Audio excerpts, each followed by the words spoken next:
24일부터 25일까지 네덜란드 헤이그에서 열리는 나토 정상회의에 참석하지 않겠다고 발표했습니다. 이해할 수 없는 결정입니다. 이재명 대통령은 그동안 실용 외교를 강조하며 우리나라 국익이 최우선이라는 입장을 지속 밝혀왔습니다. 과연 이번 결정이 국익의 최우선을 둔 선택이었는지 의문이 듭니다. 대통령실은 불참하는 이유로 국민의 현안과 중동 사태로 인한 불확실성을 들었습니다. 아니란 현실 인식에 걱정이 앞섭니다. 현재 급박하게 돌아가고 있는 국제 외교 안보 정세는 우리의 경제와 안보에 곧바로 영향을 미치게 됩니다. 지금과 같이 강 건너 불구경하는 듯한 태도로는 이 위기를 극복할 수 없습니다. 중동 사태 외에도 북한의 우크라이나 전쟁 불법 파병, 미국과의 관세 협상, 미국의 국방비 인상 요구 등 어느 하나 우리에게 시급하지 않은 사항이 없습니다. 도대체 어떤 국내 현안이 이보다 더 시급하다는 것입니까? 가장 시급한 것은 이재명 대통령이 나토 정상회의에 참석해서 G7 회의에서 성사되지 못했던 트럼프 대통령과 만나 서로 소통하는 자리를 가지는 것입니다. 우리 대한민국에서는 어느 누구도 트럼프 대통령을 직접 만나 그의 생각과 입장을 들어보지 못했습니다. 직접 만나 트럼프 대통령의 우중을 떠보고 협상 전략을 준비해만 관세 협상, 국방비 인상 요구, SMA 문제 등에서 우리의 국익을 지킬 수 있습니다. 이재명 대통령은 지난 대선 기간 중에 통상 문제에 대해 저는 필요하면 가랑이 밑이라도 길 수 있다고 생각한다. 그게 뭐 중요한가라며 국익을 위해서는 어떤 수모든 강함이든 참을 수 있다는 입장을 밝혔습니다.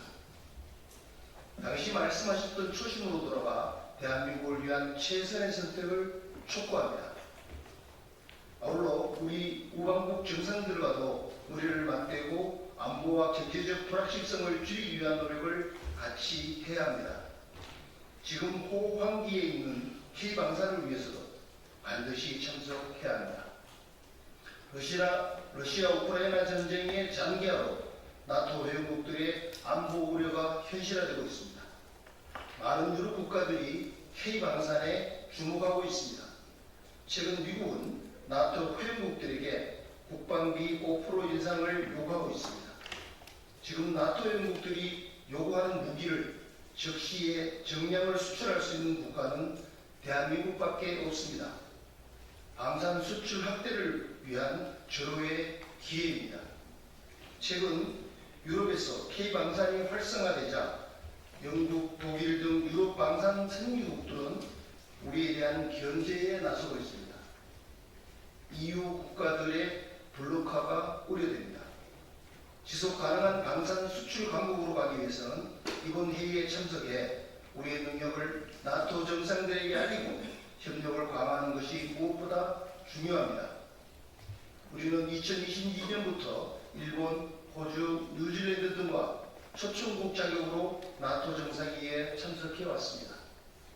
이재명 정부가 출범한 직후 불참한다면 그렇지 않아도 친북, 친중, 친러 정권 출범에 대한 미국 등 우방국들의 우려가 있는데 자유우방국들과의 연대 의지를 의심받을 수 있습니다. 나토 정상회의에 불참하고 이로 인해 자유민주 진영과의 균열이 일어난다면 좋아할 나라는 우리의 나토 참여를 비판해온 중국, 러시아, 북한일 것입니다. 나토 정상회의는 유엔사 회원국과도 협력을 강화할 수 있는 좋은 기회입니다. 유엔사 회원국 18개 국가 중 나토 회원국은 10개국으로 무려 절반이 넘습니다. 이들은 6.25 전쟁 당시 파병 또는 의료 지원을 했던 국가들입니다. 이들 국가와 정상 차원에 만나 공감대를 갖는 일은 중요합니다. 이재명 대통령은 국가끼리의 외교는 쌍방에게 모두 득이 되는 길을 택해야 한다고 주장해 왔습니다. 국가끼리의 외교는 주고받는 것이 기본입니다. 우리가 받기 위해서는 반드시 주는 것이 있어야 합니다. 그런데 받는 것만을 생각하며 생각하면 외교는 실패합니다.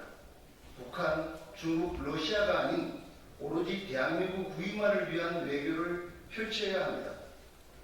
믿고 싶지 않지만 노무현 대통령 재임 당시 자주파와 동맹파의 갈등으로 외교 안보 정책이 갈지자 행보를 보였던 악몽이 떠오릅니다.